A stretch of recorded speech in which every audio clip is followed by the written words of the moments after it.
हम लोग खालिस्तान की बात इसलिए नहीं करते कि वहाँ पे हिंदू राष्ट्र की बात चल रही है, इसलिए नहीं करते हम लोग। खालिस्तान की बात करने का आइडिया 1920 में आया था, जब हिंदुस्तान पाकिस्तान और बात बंटने की हो रही थी, तब खालिस्तान का आइडिया बाय नेम खालिस्तान आया था। आपने जरूर सुना होगा, इतिहास अपने आप को दोहराता रहता है और ऐसा ही कुछ पंजाब में कुछ महीने पहले देखा गया था।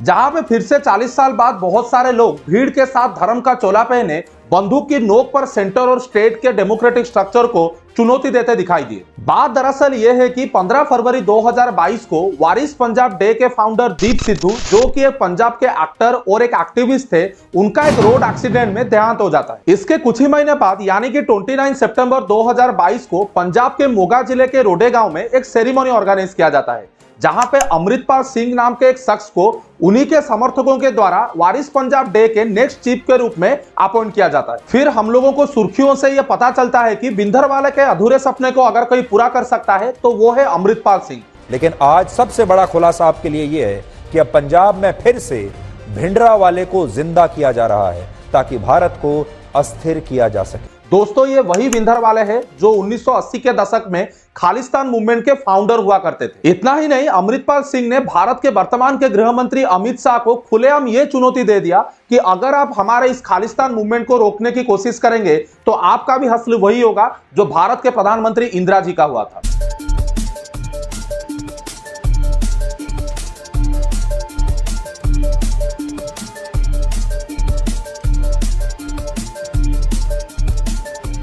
मार्च 2023 को इंडियन अथॉरिटीज अमृतपाल सिंह को पकड़ने के लिए एक मैन हंट प्रोग्राम का शुरुआत करते हैं। इसके लगभग एक महीने बाद मतलब 23 अप्रैल को उसी मोगा जिला के रोडे गांव में अमृतपाल सिंह खुद सरेंडर करता है। तो आइए जानते हैं कि अमृतपाल सिंह है कौन, इसका इस खालिस्तान आंदोलन से क्या ताल्लुक है और इसका गिरफ्तारी क्या सच में भारत में खालिस्तान मूवमेंट को रोक देगा। लेकिन इन सब के बारे में जानने से पहले हमारे चैनल को जरूर सब्सक्राइब करिए ताकि इसी तरह के और वीडियोज हम लोग ला सके। जय जगन्नाथ। दोस्तों, इस पूरी मामले को अच्छी तरह से समझने के लिए हमें इतिहास के कुछ अहम पन्नों पर नजर डालने की जरूरत है। 1929 INC का लाहौर सेशन, जो कि इंडिया का पॉलिटिकल और हिस्टोरिकल एस्पेक्ट्स को बदल के रख दिया, क्योंकि इसमें पहली बार जवाहरलाल नेहरू भारत के तरफ से फुल इंडिपेंडेंस यानी कि पूर्ण स्वराज की मांग किए थे, क्योंकि इससे पहले हम लोग डोमिनियन स्टेटस की मांग कर रहे थे। लेकिन बाद में उस समय के 3 फैक्शंस ने लाहौर सेशन के पूरे प्रपोजल को रिजेक्ट कर दिया। पहले आते हैं मोहम्मद अली जिन्ना,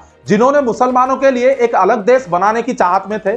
फिर आते हैं BR आंबेडकर, जो उस समय के दलितों के लिए बहुत ही चिंतित थे। और आखिर में आते हैं मास्टर तारा सिंह, जो कि भारतीय सिखों के लिए एक अलग होमलैंड बनाने की चाहत में थे। लेकिन उन्होंने कहीं पर भी खालिस्तान मूवमेंट के बारे में या खालिस्तान वार के बारे में जिक्र नहीं किया था। लेकिन बाद में जब मार्च 1940 में पाकिस्तान रिजोल्यूशन पिक्चर में आया, उसी समय डॉक्टर बीर सिंह भट्टी ने भी भारतीय सिखों के लिए वैसा ही कुछ डिमांड कर दी। और उस समय उन्होंने कुछ टेम्पलेट्स भी छपवाए थे जिसमें उन्होंने खालिस्तान के नाम से सिखों के लिए एक अलग देश की मांग की। लेकिन उस वक्त उनकी इस मांग को डोमिनेंट कांग्रेस लीडर ने पूरी तरीके से खारिज कर दिया, क्योंकि कांग्रेस ने यह बताया कि अखंड भारत का विभाजन धर्म के आधार पर तो नहीं हो सकता। यहाँ पे आपको और एक पॉलिटिकल पार्टी के बारे में जानना बहुत ही जरूरी है, जिसका नाम है शिरोमणि अकाली दल। उस समय इस पॉलिटिकल पार्टी को मास्टर तारा सिंह ने बहुत पॉपुलर किया था। बाद में पंडित नेहरू ने इस पॉलिटिकल पार्टी को यह वादा किया था कि भारत इंडिपेंडेंस होने के बाद उस पार्टी को भी उसका स्वतंत्रता दे दिया जाएगा। और बाद में मार्च 1946 में अकाली दल ने एक नया प्रस्ताव पारित किया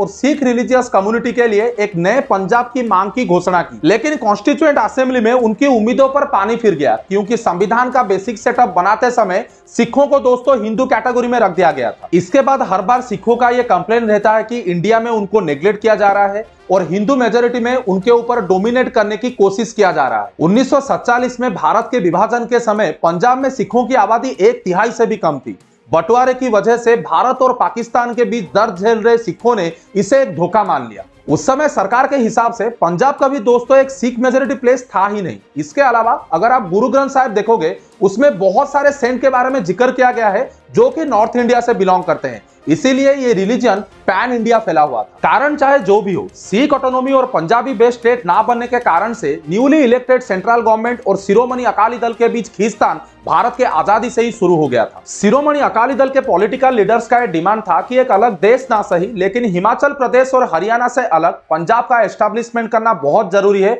जहां पे बस पंजाबी स्पीकिंग लोग ही रहे। लेकिन इंडो पाक पार्टीशन के नाजुक हालातों के बीच आजाद हुए भारत की सेंट्रल कांग्रेस की गवर्नमेंट ने आने वाले सालों में state reorganisation commission, JVP committee, Fazal Ali committee आदि का हवाला देते हुए भाषा के आधार पर पंजाब सूबे का डिमांड को मानने से इनकार कर दिया। ऐसे में यह टजल 2 दशकों तक चलता रहा। 1966 के पंजाब रीऑर्गेनाइजेशन एक्ट के माध्यम से पंजाब को एक स्टेट का दर्जा तो मिल गया था, लेकिन पंजाब को अपनी ही राजधानी चंडीगढ़ को हरियाणा के साथ शेयर करना पड़ा। इसके अलावा पिंजौर, अंबाला और कर्नल जैसे शहर जो हरियाणा को दे दिया गया था, उस पर पंजाब दावा कर रहा है। इसके अलावा रवि, ब्यास और सतलेज कैनल सिस्टम को लेकर दोनों राज्यों में बहस जारी थी। इसी पॉलिटिकल बैकग्राउंड में भारत में ग्रीन रिवॉल्यूशन आया, जिसके चलते यही 2 राज्यों में सबसे ज्यादा बेनिफिट हुआ, जिसके चलते यहाँ के लोकल और पॉलिटिकल कम्युनिटी और भी डोमिनेंट हो गए। और यहाँ पर पंजाब के पॉलिटिकल हिस्ट्री में सबसे बड़ा मोड़ तब आया जब 1972 के स्टेट इलेक्शन में शिरोमणि अकाली दल हार जाता है और कांग्रेस पार्टी के लीडर ज्ञानी जैल सिंह को पंजाब के नए मुख्यमंत्री के रूप में निर्वाचित किया जाता है। इसके बाद शिरोमणि अकाली दल ने 1973 में आनंदपुर साहिब रिजोल्यूशन पारित किया, जिसमें दोनों पॉलिटिकल और रिलीजियस मुद्दे शामिल थे। यहाँ पर शिरोमणि अकाली दल ने सिख धर्म को हिंदू धर्म से अलग एक धर्म की मान्यता देने के लिए मांग किया था। इसमें पंजाब को ऑटोनॉमी देने के साथ साथ पंजाब को संविधान बनाने के लिए अधिकार देना शामिल था। आनंदपुर साहिब रिजोल्यूशन में शिरोमणि अकाली दल ने defence, foreign relation, railway, currency और कम्युनिकेशन को छोड़कर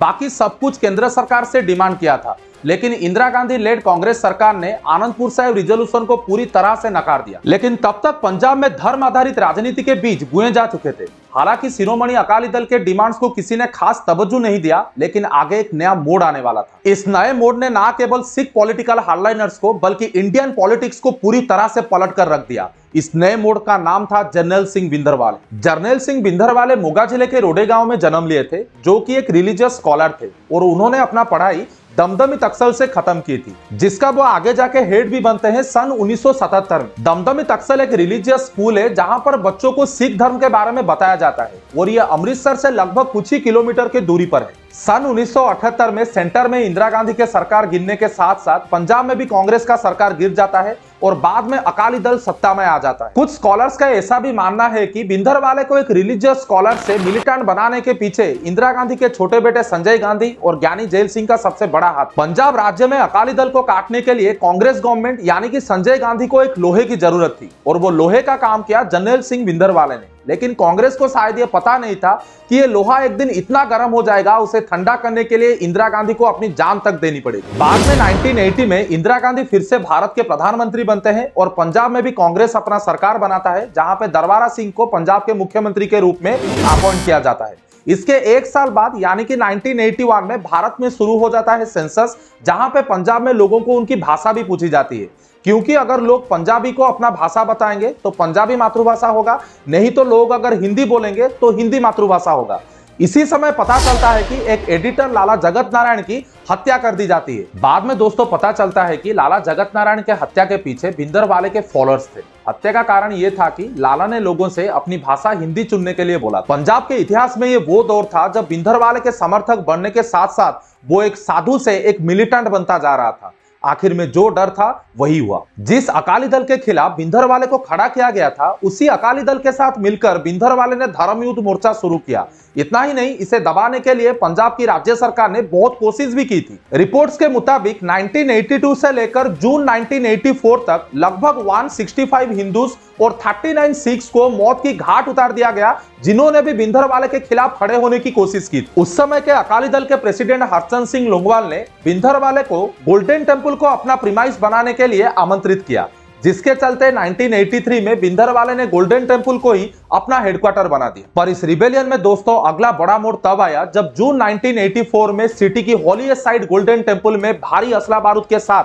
अपना डेरा जमाकर बैठे भिंडरवाले को बाहर निकालने के लिए प्रधानमंत्री इंदिरा गांधी के आदेश पर आर्मी ने ऑपरेशन ब्लू स्टार चलाया। यह ऑपरेशन लगभग एक हफ्ते तक चला। रिपोर्ट के मुताबिक लगभग 400 से अधिक लोग मारे गए और 1100 से अधिक लोग घायल हो गए। लेकिन यह ऑपरेशन खत्म नहीं हुआ क्योंकि यह गोल्डन टेम्पल के प्रीमाइस के अंदर हुआ था, जिसके वजह से लोगों की धार्मिक भावनाओं को इसने चोट पहुंचाया था। इसीलिए दोस्तों 31 अक्टूबर 1984 को भारत के तत्कालीन प्रधानमंत्री इंदिरा गांधी जी को उनके ही 2 सिख बॉडीगार्ड्स ने गोली मारकर हत्या कर दी। ये एक ऐसी घटना थी जिसने भारत में खालिस्तानी इंसर्जेंसी के रुख को मोड़ के रख दिया। इसके बाद दिल्ली में एंटी-सिख रिवॉल्ट्स हुए जिसमें लगभग 3000 से भी ज्यादा सिखों की मौत हो गई। 1984 के ऑपरेशन ब्लू स्टार के बाद भी भारत में Khalistan liberation force, Khalistan commando force और बब्बर खालसा जैसे मिलिटेंट ग्रुप्स सक्रिय रहे। इन सारे ऑर्गेनाइजेशंस को पाकिस्तान के साथ साथ लंदन और कनाडा बेस्ड ऑर्गेनाइजेशन से फाइनेंशियल हेल्प और टेक्निकल सपोर्ट मिलता रहा। लेकिन खालिस्तान मूवमेंट का एक और काला अध्याय अभी लिखा जाना बाकी था। 31 अगस्त 1995 में चंडीगढ़ के एक समारोह में पंजाब के तत्कालीन मुख्यमंत्री बेन सिंह,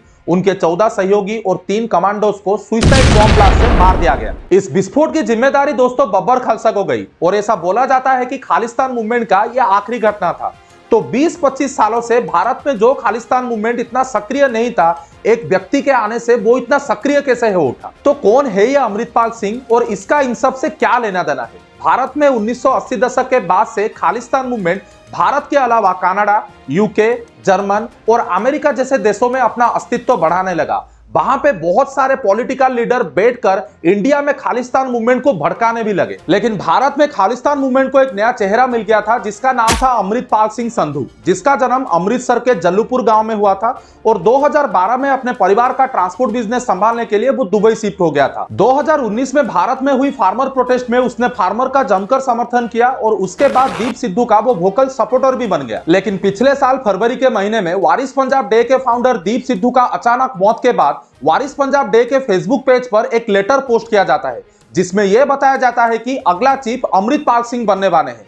लेकिन कुछ निजी कारणों की वजह से दीप सिद्धू के परिवार अमृतपाल सिंह से दूरी बनाए रखते हैं। दुबई में जबरदस्त हेयर स्टाइल और दाढ़ी रखने वाला अमृतपाल सिंह 2022 अगस्त को आके भारत में पहुंचता है और सितंबर 2022 में उसके लिए दस्तरबंदी का आयोजन किया जाता है।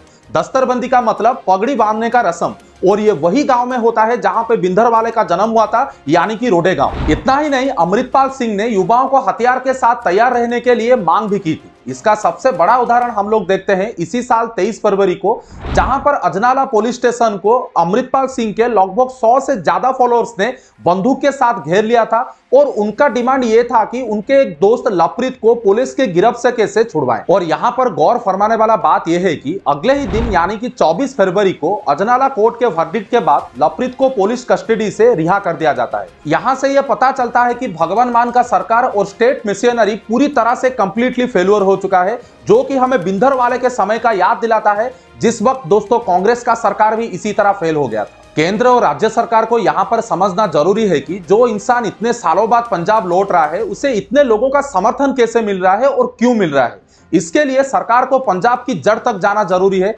और हम जिस पॉजिटिव सेकुलरिज्म के बारे में बात करते हैं, यह क्या सच में सही है या बस किताबों में ही हमें इसे बताया जाता है? नहीं तो भारत में फिर से एक ऑपरेशन ब्लू स्टार होने से दोस्तों कोई नहीं रोक सकता। अभी के लिए तो अमृतपाल सिंह और उसके कुछ सहकर्मियों को असम के डिब्रूगढ़ जेल में रखा गया है, लेकिन भारत सरकार को इसके बारे में सोचना बहुत ही जरूरी है। आशा करता हूं आज के इस वीडियो में खालिस्तान मूवमेंट के बारे में आप लोगों को बहुत कुछ जानने के लिए मिला होगा। इसी तरह के वीडियो के लिए हमारे चैनल को सब्सक्राइब करिए। मिलते हैं और एक वीडियो में। जय हिंद।